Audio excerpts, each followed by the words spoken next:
સાંભળો છો? હું બોલો. આની ફરિયાદ છે. અમારી હારે જ છે. અલા ભાઈ ભીનો છે આ તો. કેમ ભાઈ ભીનો છો? અરે મેં તો કાઈ નો કર્યું, ઓલા કોક સોસાયટી માંથી આવ્યા હતા ને હા. એને અમને બોલાયા હતા. પણ આવું કરવાનું બેટા. તમે સોસાયટીમાં કેટલા મિત્રો છો? 4 મિત્રો છો. તો અંદરો અંદર 4 મિત્રો રમો.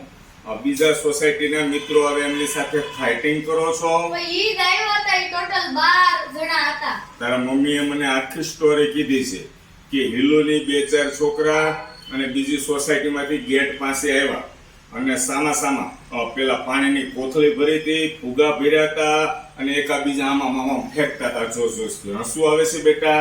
હવે તને એ ખબર છે, તમે જ્યારે ફેંકો છો રોડ છે સામે, તમે એ છોકરા ઉપર ફેંકો છો, છોકરો હટી જાય અથવા તમારા હાથનો જે ફેંકેલો ફુગો હોય કે પાણીની ભરેલી કોથળી હોય એ તમે જ્યારે ફેંકો ને બેટા, ત્યારે કોઈ બાઇક લઈને જતો હોય, 4 વાળા જતા હોય, એની પાછળ કોઈ મોટી ઉંમરના બેઠા હોય અને અચાનક એના મોઢા ઉપર આવે અને ચલાવતા હોય ગાડીને, જો મોઢા ઉપર પાણી આવે અને અચાનક સ્ટેરિંગ મૂકી દે તો દુર્ઘટના બની શકે કે ન બની શકે? બની શકે ને. આવું નહીં કરવાનું.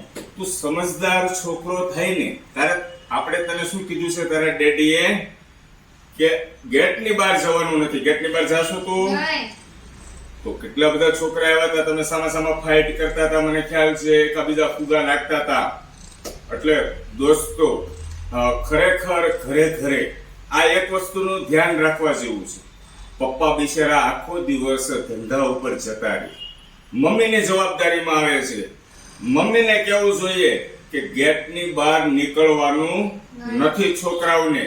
અને બીજા છોકરા વાળે આખી વાત સ્ટોરી તમે સાંભળી ને દોસ્તો, આજુબાજુના સોસાયટી વાળા ભેગા થાય, એકાબીજા ફાઇટ કરે છે, ફુગા આમ ફેંકે, પાણીની કોથળી આમ ફેંકે.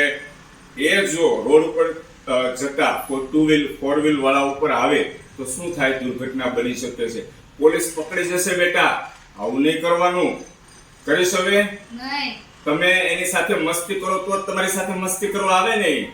તમે સોસાયટીમાં અંદર બધા મિત્રો રમો ને, રમવાની ના નથી.